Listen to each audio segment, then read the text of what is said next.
tell you that reality is not so real until you look at it. So the world that is behind your eyes and behind your face is not in a defined state of realness, but rather in a state of randomness.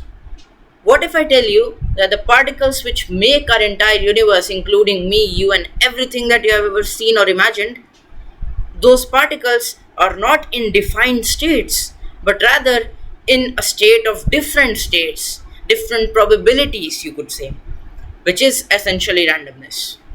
What if I tell you that the next second, there is a non zero chance or probability that you could teleport to Jupiter and turn into a tornado?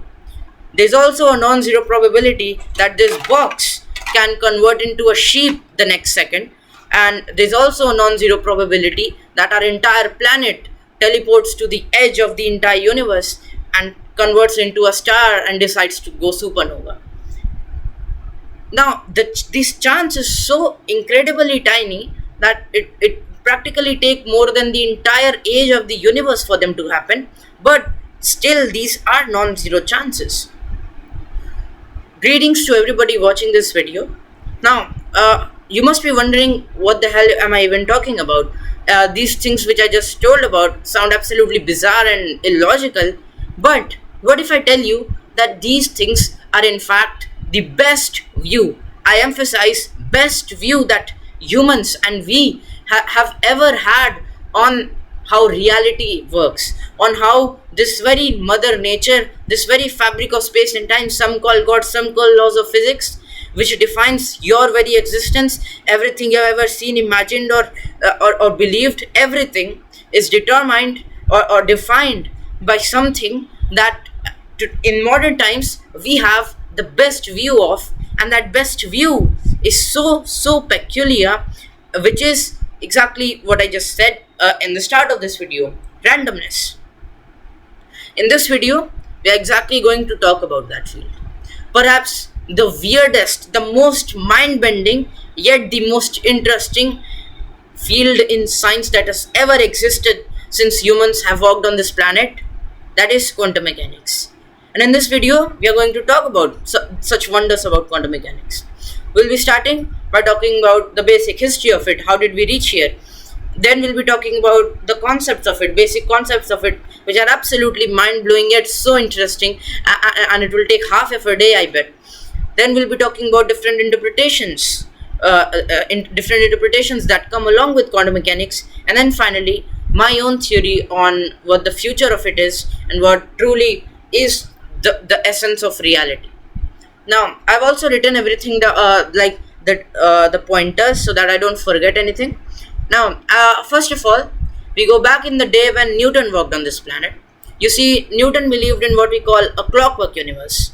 So, in a clockwork universe, if you know the positions and the physical characteristics like the velocities, momentum, etc., of every single particle, you could predict the entire future of that system, and this with 100% accuracy. And this is called determinism. So, if determinism is correct, from the very point of Big Bang, after which the initial conditions were specified, you could predict everything that after 13.7 billion years ago, at this very point in time, X on YouTube on the channel Truth Walker in the Void will watch the first ever video about quantum mechanics, trying to understand what happened 13.7 billion years ago. So, of course, nobody even at that time knew, and even today we don't know where did those initial conditions came from. Some call it, of course, God, and some physics and some science and whatever. But if you did know the initial conditions, there would be absolute determinism, and the particles would be governed by Newton's laws of dynamics and equations that he discovered. But then came a big problem and a big blow to determinism when in 1900s light did not act like it was supposed to. You see, light was supposed to act according to classical mechanics like a wave, right? And as we have also been taught in school, that light is a transverse wave, right? But sometimes light acted like a particle. So this was a big problem, and it shattered the classical idea of light always acting like a wave. And then there came another problem related to black body radiation. And for those who don't know black body radiation, you see, black body radiation is an ideal body that would absorb that would reflect different colors of light and absorb the rest, and it would be different at different temperatures. And how you could understand this is that you could take an iron rod, I would heat it to until it's red hot, and now as I remove the heating source, it initially seems red to me. Why does it seem red to me? Because it absorbs all the colors and reflects color red. But as its temperature drops, it converts into yellow and then into its normal color. So it's changing colors with changing temperatures, means it's reflecting different colors with different temperatures. Now, back in the day, scientists did not understand why this happens. Their equations predicted infinite energy in some cases, which is of course impossible. And this was called the ultraviolet catastrophe, and this was a big problem for physicists back then. And then there came Max Planck, and Max Planck tried to solve this problem. To do this, he had to break the classical idea of energy being continuous like a river and being infinitely divisible. He broke this idea by breaking energy down into defined packets of energy, which he called quanta. And these quanta of energy, when he did not even believe this, like why there is quanta, how this quanta works, and what is the essence of quanta, even Max Planck did not understand back in the day. But the ultraviolet catastrophe was solved, and this seemed to be something that actually is going on around us. So this was quantization of energy, and it broke the classical idea of energy being continuous. And then Einstein joined the party. What Einstein did was that he explained that light could act like particles, which he called photons sometimes. And to explain this, he explained the photoelectric effect. In photoelectric effect, you have light, which Einstein imagined not as a wave like this, but as a particle. And then he took a surface, say a metal piece. Now, as the photons of light come, they throw the electron out by smashing into it, and then once the electron is thrown out, it acts like electric current. So we essentially generate electric current from photons, that is light. This is called photoelectric effect, and photoelectric effect was something for which Einstein even got the Nobel Prize in 1921. And then this is how Einstein explained photoelectric effect by talking about how light could act like particles. And this again broke the initial classical idea of light acting like waves always, by showing that light could act like particles sometimes, like in the case of photoelectric effect. Now, after this, even Niels Bohr built on these ideas to make his Bohr's model that most of us did study in school, I believe in 7th or 8th or something like that. And of course, now we know, as per modern quantum mechanics, that even that was wrong. However, at that time, of course, it was the best view that they had. Then I would say came the actual real foundation of quantum mechanics. Till now, we were talking about the birth of it, right? The very initial fetus of quantum mechanics, you could say, where you are breaking down basic ideas and core concepts of classical mechanics. But now came the real foundation of quantum mechanics, which was given first of all by Erwin Schrödinger. So what Erwin Schrödinger did was that he told that you don't have ball particles according to classical mechanics that travel in nice straight paths and defined paths. Schrödinger said that the particle from traveling to A to B has a chance of traveling, has different probabilities and different chances of traveling at different places, and these probabilities could be understood by a mathematical wave which could be calculated by the Schrödinger's wave equation. And this actually built on the very intrinsic nature of quantum mechanics, which is randomness. Randomness exists here because the particle is not moving in definite paths, but rather in a probability of different paths which could be made in a mathematical wave. And then Heisenberg joined the party, Werner Heisenberg to be more specific. What he did was he discovered a very mind-boggling principle at that time, which was the uncertainty principle, where he told that you have a particle and you cannot tell that particle's position and momentum at the same time. Therefore, you cannot pinpoint with 100% accuracy to that particle. Now, this was a big problem for classical mechanics, because in classical mechanics, if you know the positions and the momentum of every particle, you could predict everything. But according to Heisenberg, it's impossible. And one thing that many people have misconception about is that they imagine this as our limitation of knowledge and our limitation of tools. But according to Heisenberg in quantum mechanics, it is rather the very intrinsic nature of reality itself which is uncertain about that particle's speed and momentum at the very same time. Now, after this, there were a lot of great debates between Einstein and Bohr. Albert Einstein, the synonym of genius himself, did not like this idea of randomness. He was extremely confused by it, just like you are most probably, just like I am most probably, and just like anybody that has ever walked on this planet truly is, and nobody truly understands quantum mechanics and this randomness. It only seems to be a mathematical thing that works. So Einstein did not like this. There were many debates between Einstein and Bohr on this. One very famous one was in the Solvay conference in 1927, which I'm pretty sure you must have seen the photo of that great, most intelligent photo that has ever been taken. In that, they were like greatest scientists ever, all of them sitting together. And one of the most famous events that happened there was Einstein and Bohr debates. And Einstein and Bohr had many debates at many occasions. And Einstein's very famous quote on this was that God does not play dices with the universe, which is because Einstein was a hardcore determinist. He did not like the idea of randomness because he loved the idea of determinism. So after this, Niels Bohr replied to him, Einstein, stop telling God what to do. So it was actually quite interesting and very fiery, you could say. But what's even deeper here is that these guys were debating on something extremely deep. They were debating on whether Mother Nature truly behaves in randomness, or does it behave in determined way, in a deterministic way, or does it behave in a random way where free will would be allowed. So it was something that is as deep as the very essence of our existence, right?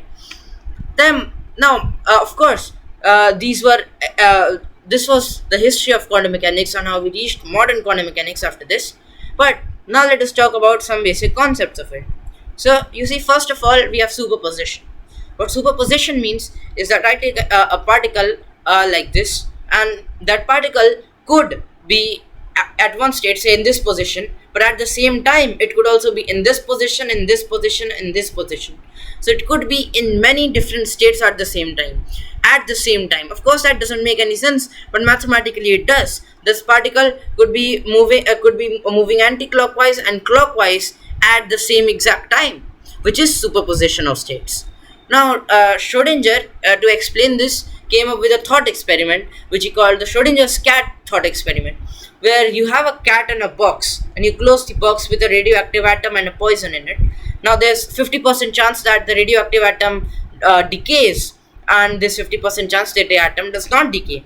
And if it does, the cat dies. If it does not, the cat lives. So, until you do not open the box, you cannot tell that the atom has decayed or not, and therefore the cat is both alive and dead at the same exact time.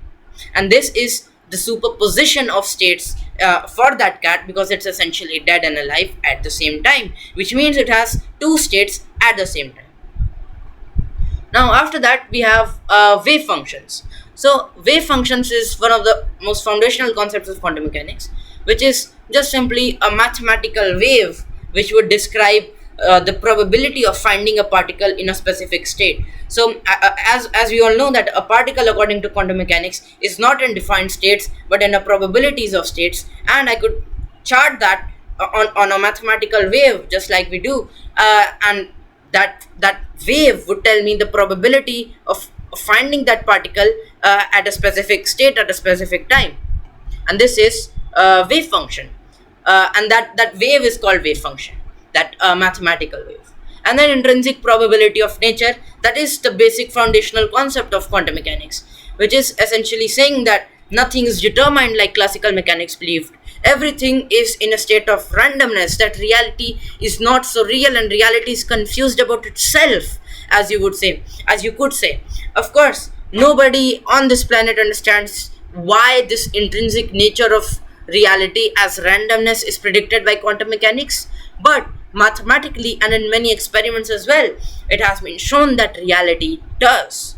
And as Einstein once said, that God does not play dice with the universe, but experiments and theories show maybe God does. Nobody knows why, but maybe God or physics or the characteristic of the physical law, as some might call it, does. Then we have wave particle duality. You see, wave particle duality is saying that light, not just light but many things, like to understand this we could take the example of light and electrons. So light, people believed in the classical times that behaved like a wave always, but as Einstein proved, that light also behaves like a particle, that is photons sometimes. Similarly, electrons, people believed were particles, dot particles, but Thomas Young's double slit experiment showed that the electron, when it travels through two slits and you are not having an observer to directly observe it, acts like a wave. How do we know that it acts like a wave? It's because we see an interference pattern on the screen, which is only possible if the electron acts like a wave and interferes just like waves do. So there's wave particle duality of electrons. It acts like particles sometimes, wave sometimes, and similarly light also does. Then we have uncertainty principle. So as we have already talked about it, it's saying that if I know one quantity more, I the lesser I know the other quantity. If I try to pinpoint with 100% accuracy to the position of a particle, with so the accuracy of its momentum that I know decreases the more I know about its position, and vice versa, of course. So, therefore, you cannot know both the quantities at the same time, and therefore, you cannot pinpoint with 100% accuracy to one particle and its physical characteristics at the same time. Now, we have decoherence. Quantum decoherence is just another term for saying that when I open the box of Schrodinger's cat, the wave function and the probability and the randomness it was in goes away. The And this is actually quite mysterious, that Mother Nature, who behaves like who has this strange quantumness that quantum mechanics predicts of randomness and wave functions and probabilities, dies and goes away when you directly observe it. So if I that is why we don't have half dead cats moving around. That is why we don't have this box being here and there at the same time, because I'm observing this box and I'm essentially collapsing its wave function, and the box is losing its quantumness by interacting with my consciousness. So it gains a definite state and the wave function goes away. So nature loses its quantumness when you directly observe it, and this process of collapsing the wave function is just called quantum decoherence. Next, we have entanglement. Entanglement is also very interesting. You see, you take two particles, say they are in a system that when one particle moves up, the other moves down, or when one particle moves clockwise, the other particle moves anti-clockwise. So, what Einstein's equations predicted was that these particles, even if they are separated by a huge distance, like an entire light year, light would take 1 light year to travel, but and even any useful signal would take 1 light year to travel at its minimum. However, the particles, when one goes up, the other one instantly knows that the particle has gone up and I must go down, and this state of two particles is called quantum entanglement. And quantum entanglement was was something what was something that Einstein called spooky action at a distance, because he was extremely confused and surprised by it.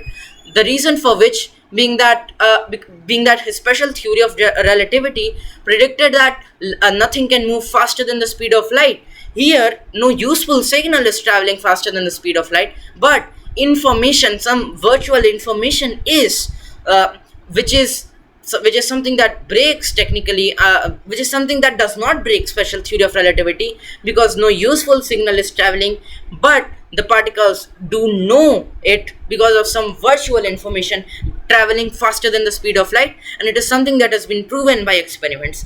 Once again, nobody knows why, which is pretty spooky to think about. Next, we have quantum tunneling. So you see, another concept of quantum mechanics is quantum tunneling. In quantum tunneling, you have say a wall and a ball, right? So I have a wall and a ball. So according to quantum tunneling, sometimes because of this randomness in nature, the ball could teleport or could pass through the wall, which of course seems impossible. But at the quantum level, these particles are doing this thing. Of course there is of course conservation of energy is not being violated here, because when you have this ball going from here to here, there's a positive energy that it requires to do that. So to balance this extra energy being created, there is always some negative energy that is given at the other at some state and sort of other state, so that our entire system of the universe does not have energy being created out of literally nothing. You could understand this concept of positive and negative energy from another very interesting thing, which is Hawking radiation in black holes. So you see what Hawking radiation is. It's also very interesting.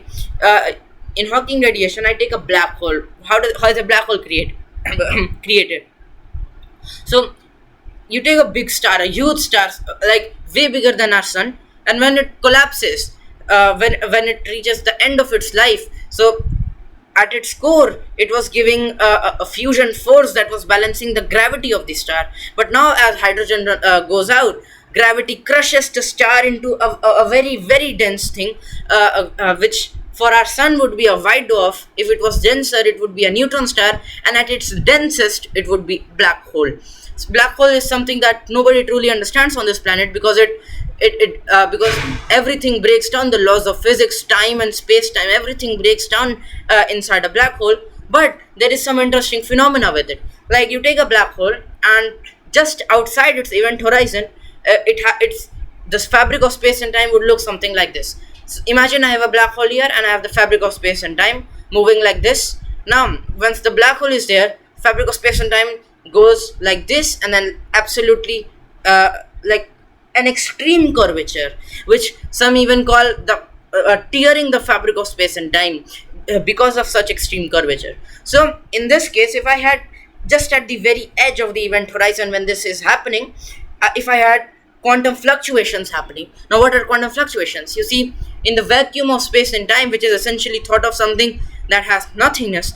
So if I have a vacuum chamber and I pull all the air out of it and make a vacuum, it isn't truly nothingness, because virtual particles are coming out of space time, and they are annihilating each other in infinitesimal time, and they are again disappearing by annihilating, and then they are again coming back. These Many of these particles are coming out of space-time fabric and annihilating each other every single second, in the fabric of space and time, and we call them quantum fluctuations. Nobody again knows why these happen, but they do happen and they have been detected. Now why do I call them virtual particles? Is because these do not have a big real impact on the world, because they don't even get enough time to live. They come out of this fabric of space and time because of some fluctuations. Nobody knows where it's coming from, and they annihilate each other in such a small time that the universe, you could say, does not even know that these came out and annihilated each other. And these are quantum fluctuations. Again, a huge mystery in astrophysics and physics in general, but it's very interesting. So what happens is, if I have this quantum fluctuations happening at this very edge of the event horizon of the black hole, when light cannot even escape it, sometimes what happens is that one particle goes inside and the other one goes outside. Because of this extreme curvature, one finds a way in and one finds a way out. Now because if one particle is here and one particle is here, one goes in and one goes out. Now because this other particle that has gone out of the that is now going out has no other particle to annihilate with, it is no more a virtual particle, because it has lived enough time in this universe that the universe does know that that particle is existing, and that particle cannot fool the universe again. So that particle has converted into a real particle. Now of course, according to conservation of energy, you cannot create real particles out of nothing, right? So what is a real particle, and everything that exists around us is positive energy, as we call it. Now, to correspond for this extra positive energy being created because a new real particle has been created, there is a negative energy which is there, which is taken away from black hole, right? And when it's taken away from black hole, the black hole shrinks, and that negative energy sends off a radiation which we call Hawking radiation. So we have quantum fluctuations happening. The one of the particle finds its way in, one of the particle finds its way out. The one which finds its way out converts into a real particle because it has spent enough time in this universe, and now it has positive energy. To correspond for that positive energy, there is exactly an opposite, that is negative energy, that is taken away from the black hole, inside which the other particle went, and that negative energy makes conservation of energy prevail, and also Hawking radiation that comes out because of the black hole shrinking and giving some mass out. And this by this you could understand how positive and negative energies work, and conservation of energy still holds when things like quantum tunneling happen, or when things like Hawking radiation happen. Next up, we have the collapse of the wave function is something that nobody on this planet knows. The biggest mystery of quantum mechanics right now, ladies and gentlemen, is that nobody on this planet, because quantum mechanics and this quantumness of nature decides to go on vacation when you are observing something and collapsing its wave function. Nobody understands the collapse of the wave function, and even quantum mechanics fails to explain the collapse of the wave function. And so that is why it is the collapse of the wave function which is the greatest mystery in quantum mechanics that is there. And once we do it, we'll go into the beyond quantum mechanics section. Now, these were the basic concepts of quantum mechanics. Now, I think most people think of quantum mechanics as something extremely complicated and as something extremely boring. But just as you observed right now, this is absolutely mind-boggling, and something. And what makes it this mind-boggling is that what sounds like science fiction is happening in reality, and our universe around us is behaving in a very, very peculiar way, which in so many different ways that I've just told about. And this is something that is real yet so peculiar, and that is why the beauty of quantum mechanics arises. Now, we'll be talking about interpretations, but before coming to interpretations, we must talk about a few more basic things that we must know about going to such interpretations. So we have locality and non-locality and things. So you see, locality just means that you have a local system, right? Like let's take this box again. I take this box and I push and I throw it down. So the cause was me throwing this ball down, and the effect was that ball being thrown down. And according to this, the effect on this box was only because of the local system it's within, which was the cause by me, the gravitational force, the air friction, and nothing else. But non-locality is exactly the polar opposite. According to non-locality, that star Alpha Centauri, many light years away, would also affect this box falling on this bed. So in non-locality, you have everything in the entire system that is affecting everything, and in locality, you would only have a local system that would affect things. Classical mechanics believed in locality, and people did not understand how things so non-local could affect things here. But quantum entanglement broke this entire idea, and now quantum entanglement showed that even if things are separated by light years distance, they still can affect each other by some virtual information sometimes, or by some eventual causality, you could say. And causality is just cause and effect, and it's not so simple in quantum mechanics. In normal view of nature, we see cause and effect, but in quantum mechanics, it's hard to define because of the probabilistic nature of nature. You cannot predict, you cannot tell things cause and effect very definitely. And even more, and another part of causality is retrocausality. So normal causality in quantum mechanics could be thought of as a causality, as a thing hard to define in space, because I could affect this book here and that star Alpha Centauri from its space could also affect it here. But there's also one thing called retrocausality, which means that different timelines could affect different timelines. Future could affect the past, and past of course affects the future, but even future could affect the past, and this is retrocausality. Sounds science fiction, right?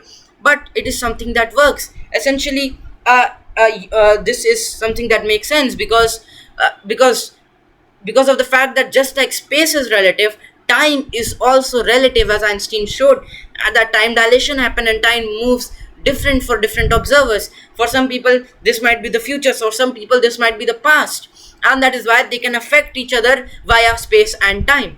And that is why there is so much uncertainty and randomness perhaps in nature, because of so many hidden variables that are there. There could be retro causalities happening, there could be non-local space causalities happening in space, in the fabric of space, or in the fabric of time, and collectively in the fabric of space and time. So causality is something that seems quite simple, cause and effect, but in reality it is something that spans on the very edge, from the very edge of space time on to the other edge of fabric of space time, from the edge of one timeline to the edge of the other timeline. So it's absolutely crazy. Again, sounds science fiction, at least to me, but it is true. It is absolutely true. And it's that is the reason why it's so mind boggling, because of its quantum nature.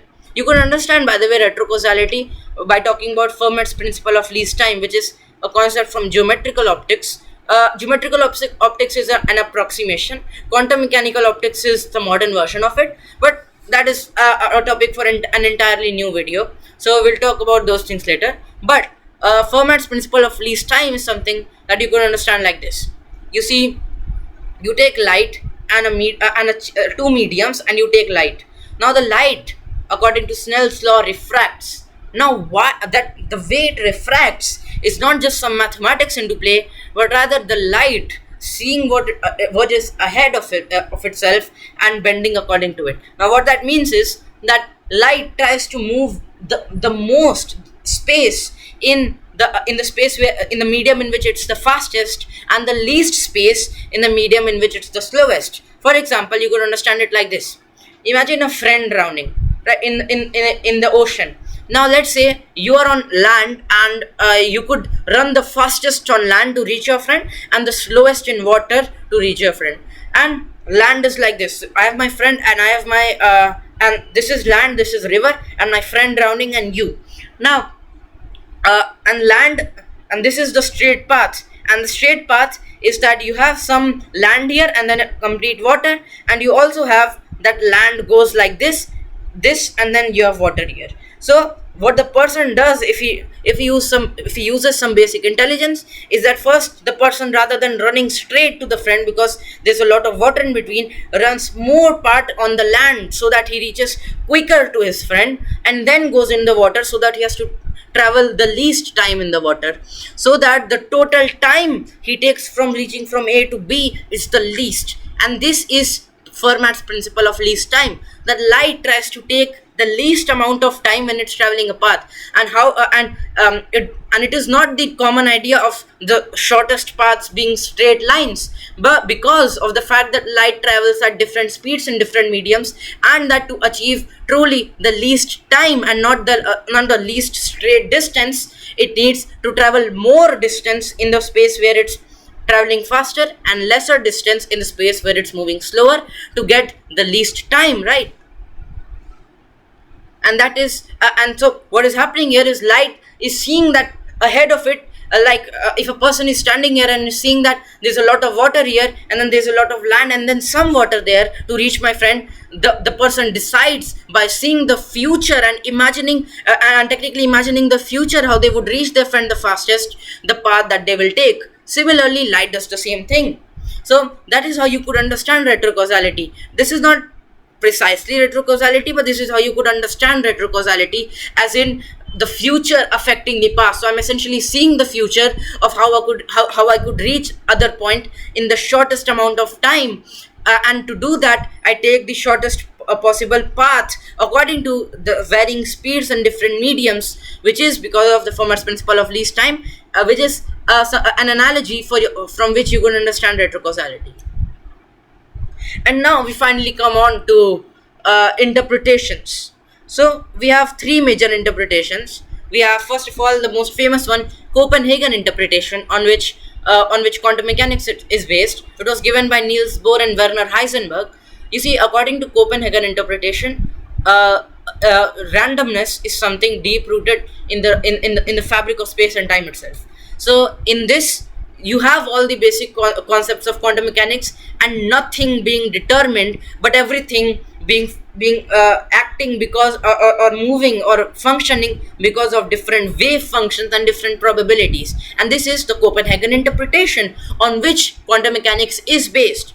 Now, of course, this makes sense, and mathematically it does make sense, and many experiments have also proved it. However, the reason why there's other interpretations is because of the why of Copenhagen interpretation. Nobody understands philosophically what Copenhagen interpretation means, and nobody understands what Mother Nature truly behaves like. Mathematically, it could behave like waves, but what does it truly behave like is something that is still an open mystery, something that Copenhagen interpretation cannot philosophically explain, only mathematically explain. And that is why we have so many other philosophical and of course some partially mathematical interpretations as well.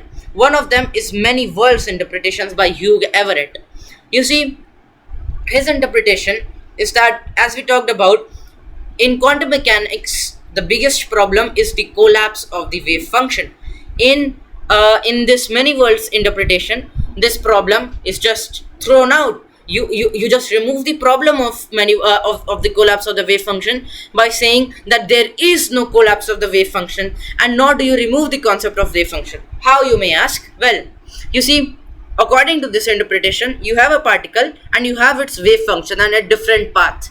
But the fact is, not the fact, but the interpretation is that this particle is not traveling all the paths in the same universe, but rather different paths in different universes and different parallel universes, or in many other worlds. So there are no more than one possibilities in one single universe. Therefore, there is no wave function for one single universe, and therefore there is no collapse of the wave function. And therefore, ladies and gentlemen, the problem of the collapse of the wave function is thrown away. But wave function itself is not thrown away, because the particle still travels different paths but only in different universes, which are many worlds.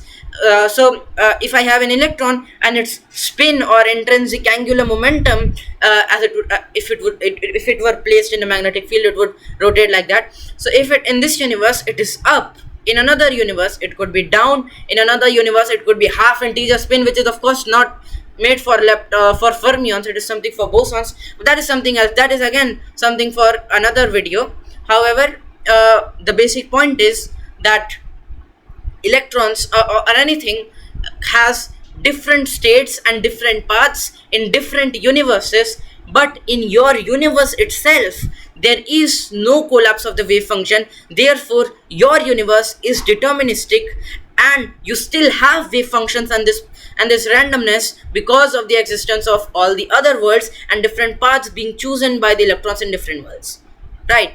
So this is how this interpretation tries to explain the problem of the collapse of the wave function and also determinism. So it technically combines classical mechanics with quantum mechanics. However, the problem with this system, with this interpretation, is that who has seen who is this person coming from all the different many worlds, seeing that electron is moving, electron spin is down in another universe and half integer spin in another universe? Who is seeing this? There is no experimental proof, there is no physical proof, or there is nothing that can be experimentally verified about this interpretation. Therefore, it's not something that most scientists are working on, because of the fact that experiment is the true validity of a theory of a theory, or you could say observation is the true validity of a theory.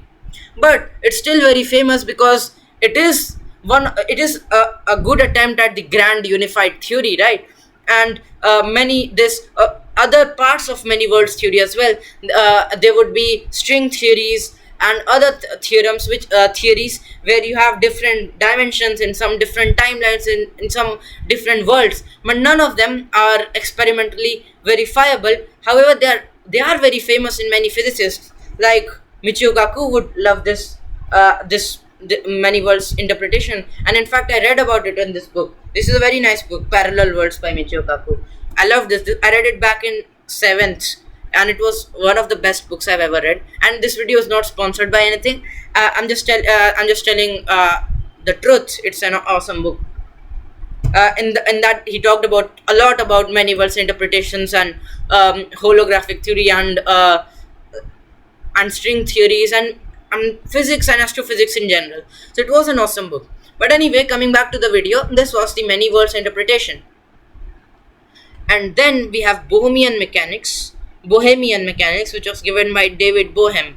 It is based on Broglie. It is based on Louis de Broglie's principle. And the thing here is that according to Bohemism, quantum mechanics is not wrong.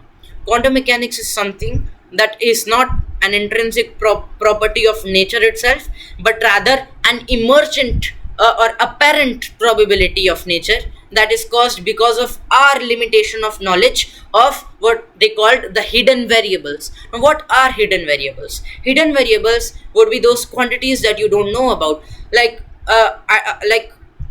these hidden variables arise from the fact that according to Bohemian mechanics, that there is a lot of uncertainty, not because the universe is uncertain, because you, dear, the tiny pale blue dot in the universe that has that uncertainty about the universe.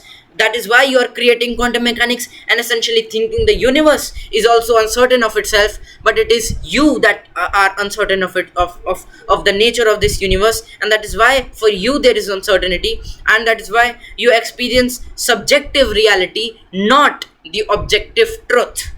And hidden variables are not just in space, like hidden variables could arise from the butterfly effect from Alpha Centauri, Proxima Centauri, or Betelgeuse, or any other star, or from, or maybe even many other universes, or different multiverses, or different conscious beings, or different aliens, or different planets, or different stars, and maybe you just don't know about it. And that is why he called these are called hidden variables in space. Similarly, there's hidden variables in time because of retrocausality, as I talked about.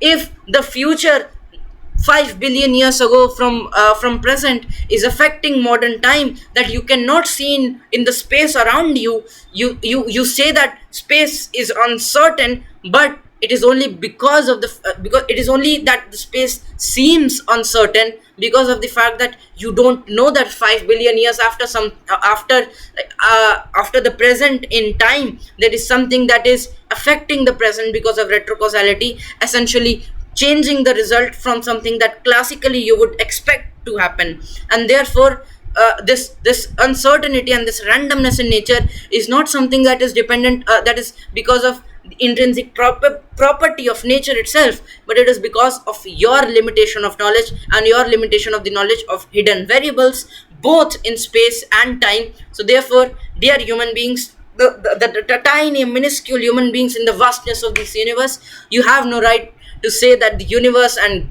God is uncertain about their moves, or physics is uncertain about their moves, only because you are. And that if you don't know about something does not mean that it itself does not exist. Yeah, all right. Anyway, next up we have objective collapse consciousness, and then many other theories. So you see, objective collapse consciousness and many other theories are there. These are many other interpretations where you say that the collapse of the wave function is not is something that happens because of your consciousness. Therefore, it is your consciousness that creates this universe, and this could be a simulation, or whether or that these systems interact with themselves and with environment themselves, and it is environment that itself is observing things and collapsing the wave function. It could be the our consciousness that is collapsing the wave function. It could be, in other interpretations, the environment that is collapsing the wave functions, and in other theories it could be the system itself that is collapsing its wave function, which was actually a theory that that you have a system, and the bigger it is, the more likely it is to collapse itself. That is why big systems like, I don't that the fact is that we don't see quantum tunneling happening with this box, or we don't see quantum tunneling happening with a huge nebula in space, because they are huge systems and they apparently collapse their wave functions because they are so huge. And this probability of collapsing the wave function decreases as you get on the quantum scale, and that is when in the quantum scale nobody collapses the wave functions, and that is why there are wave functions and probabilities and randomness. This was another theory. So there are many other theories. So what we conclude from these interpretations is that, dear viewers, quantum mechanics and interpretations and physics in general is not just a math tool, and not just a university degree, or not just something very quantitative, but something that truly is the essence of your very existence, the something that defines your essence on this universe, something that is the reason why and how and where and literally anything that has ever existed. So what we conclude is that these quantum mechanical principles are quite literally not just any math tool, but rather a way of looking at the universe itself, and that it is more about most people think that quantum mechanics and physics and all of this is like, here is an equation, F is equal to ma, or anything more complicated, of course, and here are 5 problems, solve the problems and get a degree. This is how most people imagine physics and science and quantum mechanics as. But it is more about, here is a mystery, let us all wonder. We have the mystery of the collapse of the wave function, and now we are wondering. Some think of it as consciousness creating reality, some think of it as simulation, some think of it as hidden variables, some think of it as the system itself, some think of it as the environment collapsing the wave function. And so all of us are not just solving equations right now, we are quite literally wondering, and that is one of the best feelings ever in the world, because to really think about all these things which sound like science fiction but truly are something that are real, and something that define our very universe, and something that is happening to us right now and in the future and from the past, from the very start of time till the very end of time, is something that truly gives goosebumps, and something that is one of the best things that you can do in life.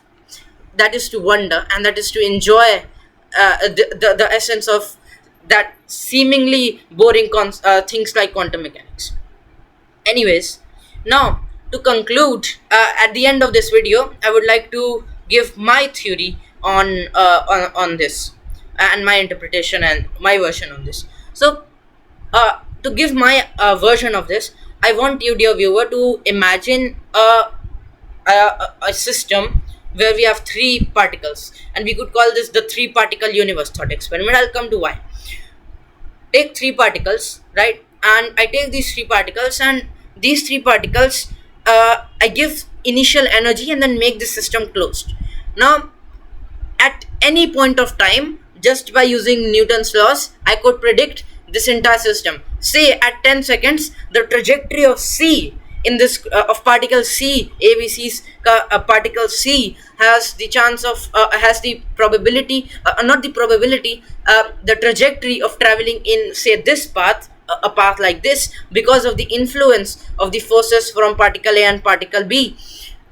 If this particle goes any other trajectory, then it would violate the conservation of energy, because to do that it would either need more energy or less energy, and as we know, energy cannot be created or destroyed in a closed system. Now, of course, that is why things are super deterministic in this 3 particle universe. Now, in this I get a tiny mechanical computer, and not just a tiny computer or a tiny thing that is trying to understand itself, and that is so tiny that goes to the Planck length itself, which is one of the smallest length ever. And at that scale, that computer tries to understand its surroundings, and it first comes up with basic laws which defines how things work at the basic level, at their classical level. And then when it tries to understand what is truly going on with its universe, it is absolutely confused. And so to solve this problem of truly understanding the essence of its system, or its quantum system in that system, it comes up with the ideas of possibilities and probabilities, and it invents quantum mechanics. And so essentially what it does is it also gets right answers mathematically. And now that particle is extremely happy and extremely and thinks that its system is probabilistic and working on quantum mechanical principles. But that poor little computer does not know how tiny it is in this vast universe, right? Or in that vast in that vast system for itself, of course. And even his or its quantum system, that it tried to describe its system, fails when it truly tries to understand the essence of its existence.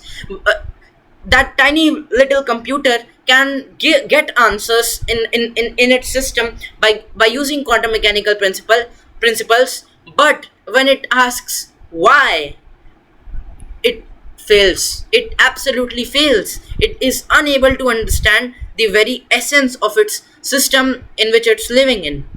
And we humans from the outside are looking at that tiny little computer and laughing, right, at its innocence, and it trying to understand its system and coming up with quantum mechanics, and then just being blank, and then talking about many worlds and then Bohemian mechanics, etc., to truly understand its essence. Now I want you to scale this to our universe. What is our brain and what is our perception? Our brain is nothing but it is neurons. It has about 100 billion neurons. So and each neuron is connected to about 10 million neurons, I believe, or something like that. So we have neurons in our brains. And how do these neurons interact?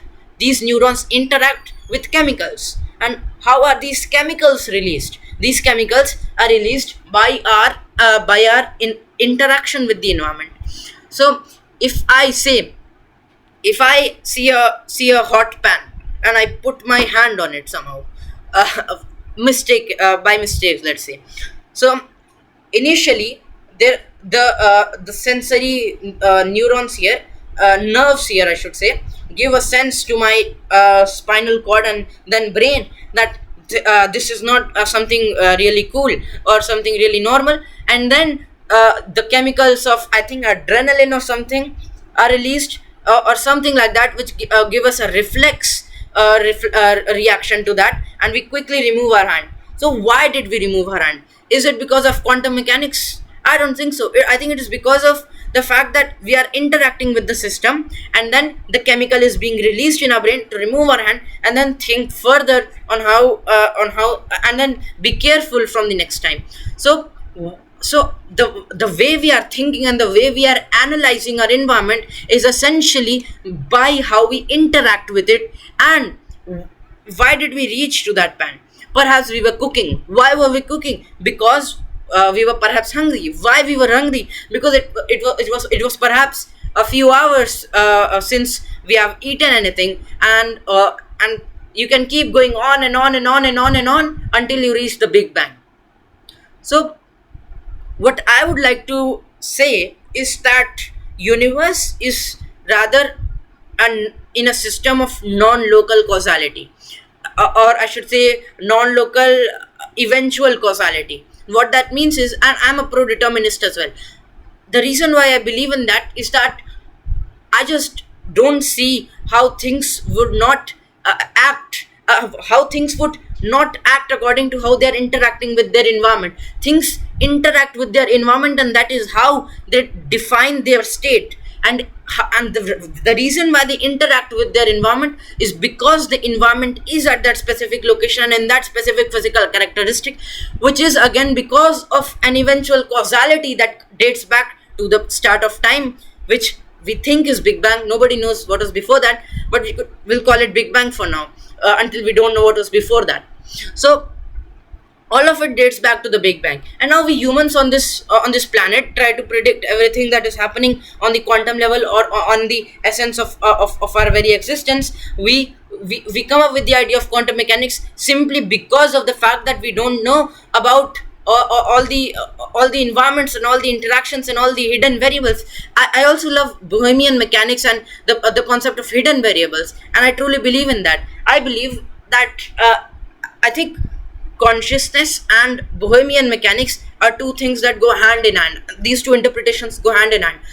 I take a person, the reason why you have that idea of subjective reality, not the objective truth, is because of the fact that that person is interacting with its environment differently, and the reason why it's interacting with its system differently is because of non-local causality, which again is because of which is again because of eventual causality, which we try to explain by quantum mechanics as per now.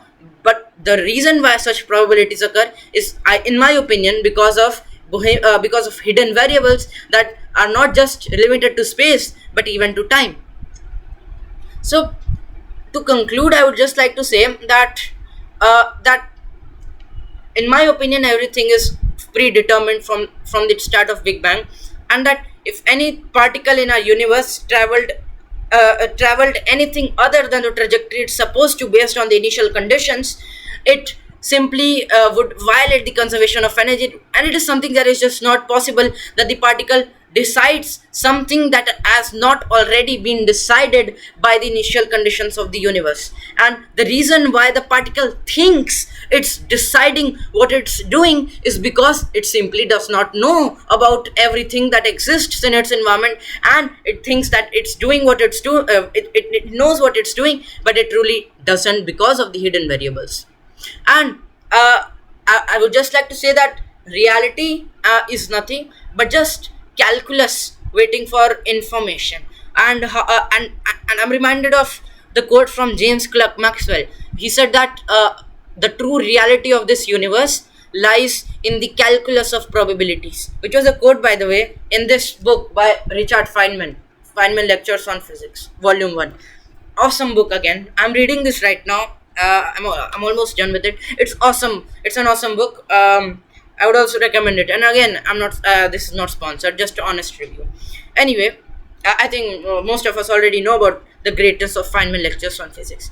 Nevertheless, I think this quote by James Clerk Maxwell makes a lot of sense, that the true reality of this universe lies in the calculus of probabilities, because essentially we have certain probabilities that exist for us, but only if we take if we only if we only integrate technically all of these probabilities into one entire system. By knowing the entire system, we would essentially have a predetermined world, and that is reality. And this predetermined universe would exist for us when we realize and when we get all the information that exists because of hidden variables into one system that predicts the entire future. So I think the scientists back then, in the time of Newton, were the basic principle of their philosophy was correct, that everything is that universe is a clockwork universe and everything is predetermined. The problems which came about after that, about light acting like a wave and particle, and wave functions and probabilities, in my opinion, is only because that humans were diving into territory that was too advanced for them, and that is why, to explain them, they used quantum mechanics. And I'm not against quantum mechanics in any way. Quantum mechanics is not wrong at all.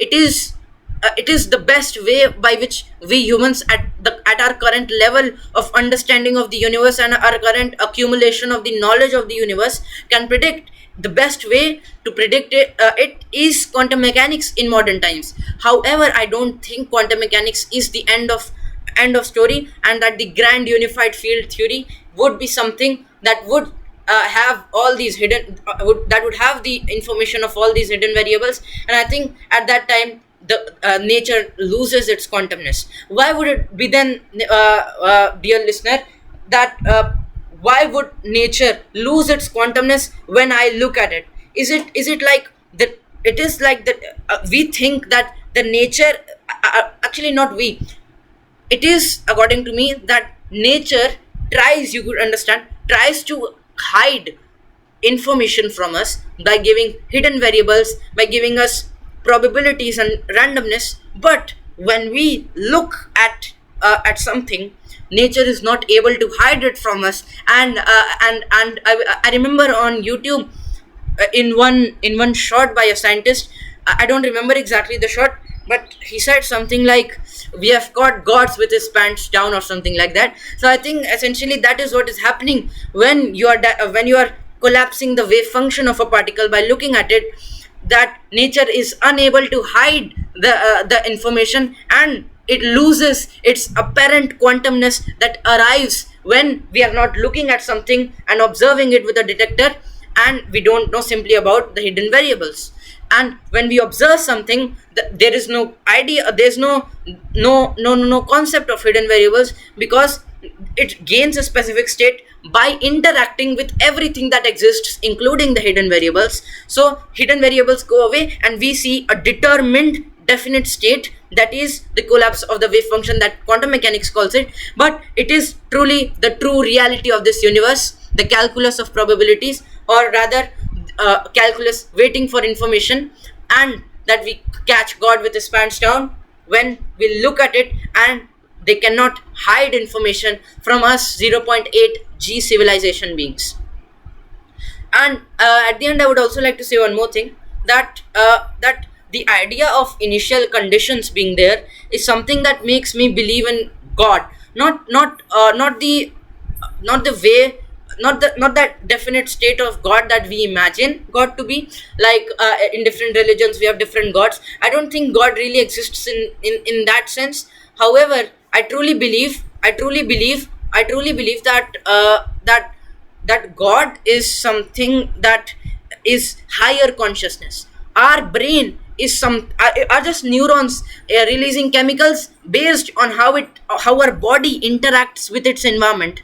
And that is why I don't think we truly are conscious. What I would define consciousness as is a being that could create information, and we humans cannot create information or anything, or any new information. We can only interact with our environment and behave and respond. And that is why because of the mechanics of neurons and chemistry and biology all acting together in our brain. So we truly aren't real consciousness, but only technically a higher version of a computer. But for the existence of this very information and energies and everything that exists, there must be an author, there must be something, not in the normal sense that most of the people imagine in. But I think there has to be a higher consciousness that can truly create energy, information and energy and things, and initial conditions of the big bang, you could say, that has led to current existence of this universe in this state. And that is why I do believe in higher consciousness and a higher form of God. And I just cannot see a way in which anything can exist, or even not exist, or anything just being or not being, or in a way the idea of being or not being without an author, without a higher consciousness creating them, or the initial conditions. You cannot have a final velocity without an initial velocity, right? That would be another what the hell, and another analogy for understanding this. I'm sorry for the fumble, that was crazy. Anyway, to conclude, I would just like to say that God, or one greater consciousness, in my opinion, is the reason for the existence of information and the initial conditions that made our universe. And that our universe truly is just calculus waiting for information. And we have talked about a hell lot of concepts in this universe, and they are not just hell lot of concepts, they are beautiful lot of concepts that truly defines the essence of your existence, dear viewer. The something that is extremely peculiar if you think about it.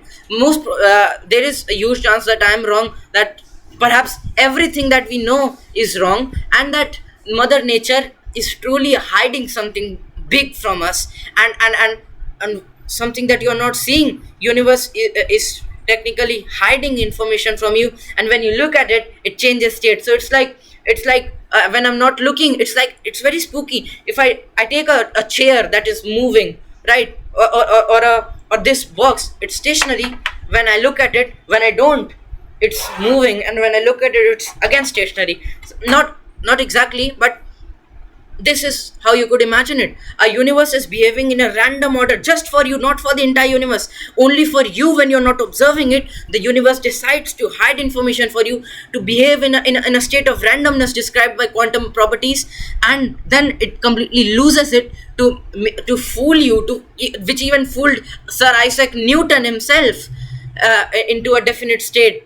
So truly, quantum mechanics is something that is such a fascinating thing that nobody on this planet has ever understood till date. But it is something that seems to be the way in which our universe truly works, and something that defines your very existence works. And that is why I would just like to say, let us keep wondering, and let us just keep thinking about all of these, most of the day, because I think one of the best feelings in the world is getting goosebumps from thinking about these concepts during the day. And on this channel, this is exactly what we are going to be doing. So this first video was about quantum mechanics. We are not just going to talk about quantum mechanics, we are going to talk about black holes, the multiverses, time, and time being an illusion, and dimensions. And I have a lot of theories as well. Like I have a theory on 5 dimensions and a probabilistic dimensions, and time being